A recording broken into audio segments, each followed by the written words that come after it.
For today's video, tayo ay magluluto ng sprouted. First, igisa muna natin yung sibuyas at bawang together with konting manok. Siyempre, yung ating pampalasa. Ayan, gisa-gisa hanggang maging toast na. And, di ba, namumula na po siya. And after nun, ilalagay na po natin yung ating bagu beans and yung ating mga gulay. Ayan.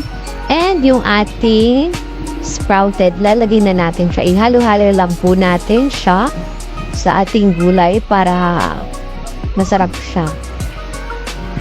Halo-halo lang po natin. And maglalagay din po tayo ng chicken Knorr cubes. Ayan, talagay kalahati lang. Kasi konti lang naman po yung ating sprouted.